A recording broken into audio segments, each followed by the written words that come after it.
కారణం నాకు చెప్తున్న అన్ని బంధాలు ఆర్థిక బంధాలు నాకు అది గుర్తొచ్చింది. నేను ఆ రోజు మొత్తం నా రెమ్యునరేషన్ తీసుకుని ఇచ్చేసాను. నాకేమనిపించిందంటే ఒంటరితనం అనిపించాను.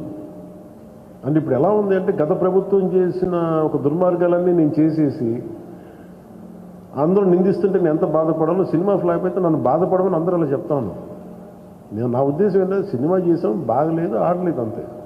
కానీ దానికి ఏంటి ఏదో ఒక కొంపలంతా మునిగిపోయినట్టు ఇలా మొక్కలు పెట్టుకున్నారండి. అందరూ డీలా అయిపోయి ఓకే నష్టపోతే ఒక ఎంత నష్టపోయింది చూద్దామని చెప్పి ఫైనల్ నేను ఏం చేయగలిగింది, బాబు నాకు ఇచ్చిన రెమ్యునరేషన్ అది, నాకు రూపాయి వద్దు తీసుకోండి అని చెప్పి నేను ఇంకో 15 లక్షలు అప్పు నేను తీసుకుంటాను తర్వాత ఇంకోళ్ళ దగ్గర. ఆ అనుభవం నన్ను చాలా బలమైన వ్యక్తం చేసింది. ఆ ఒక్క జానీ ఫెయిల్యూర్ నాకు ఎంత హెల్ప్ చేసిందంటే పాలిటిక్స్లో హెల్ప్ చేసింది. నేను 2019లో ఓడిపోతే మళ్ళీ నాకు అదే గుర్తొచ్చింది. నేను ఎలా సర్వైవ్ అయ్యానప్పుడు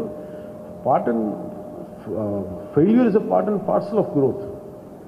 అది నాకు బాగా బలం ఇచ్చి నిన్న ఒక నిర్మాత ఆ రోజు అన్ని ఇబ్బందులు లేవు, కానీ రత్నం గారు లాంటి వ్యక్తి ఒక చిన్నపాటి మేకప్ అసిస్టెంట్గా ప్రారంభించిన వ్యక్తి, అంచెలంచెలుగా శంకర్ లాంటి వాళ్ళతో సినిమా తీసి పాన్ ఇండియా సినిమాలు తీసిన వ్యక్తి ఈరోజున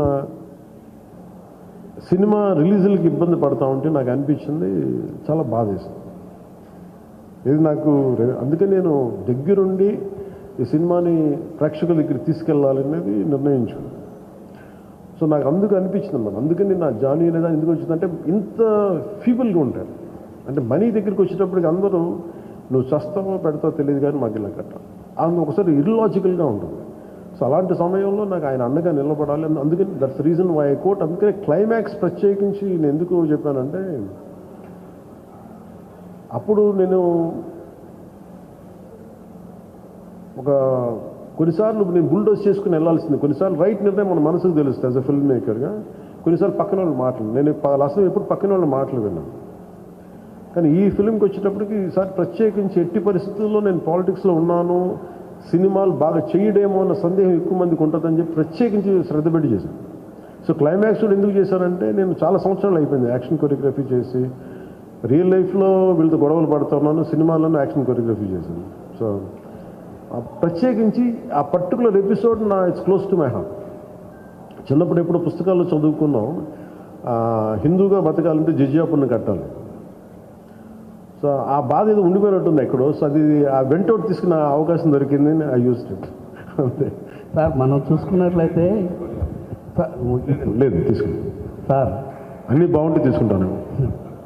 మనం ఈ మధ్యకాలంలో చూసుకున్నట్లయితే నిర్మాతలకి కొంతమందికి మాత్రమే థియేటర్లు ఉండిపోయినాయి, వేరే వాళ్ళ సినిమాలకి ఇబ్బంది పడుతున్నారంటూ కూడా కొంత కాంట్రవర్సీ వచ్చినటువంటి పరిస్థితి సినిమా పరిశ్రమ విషయంలో. అదే రేట్ల విషయంలో కావచ్చు, థియేటర్స్ దాని విషయంలో మీకు కూడా అలాంటిది అంటే థియేటర్స్ సరిగ్గా లభించకపోవడం, కొంత నిర్మాతలు ఏమన్నా ఇబ్బంది పెట్టే అవకాశం ఉంటుందా గతంలో లాగా? అది ఎప్పుడు అలా పెడతారని నేను ఎప్పుడు అనుకోను. ఎందుకంటే థియేటర్స్కి ఫీడింగ్ కావాలి, బేసిక్ సైన్స్ అది ఎవరు అలా చేస్తారు నేను అనుకోను. కానీ ఒకసారి కొన్ని అనుకోని పరిస్థితులు వస్తూ ఉంటాయి, అది పెద్ద మనసు వదిలేయటం అంత. సార్ ఇప్పుడు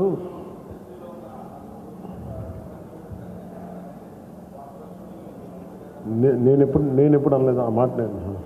అన్నారా? రాసేదా? ఓకే.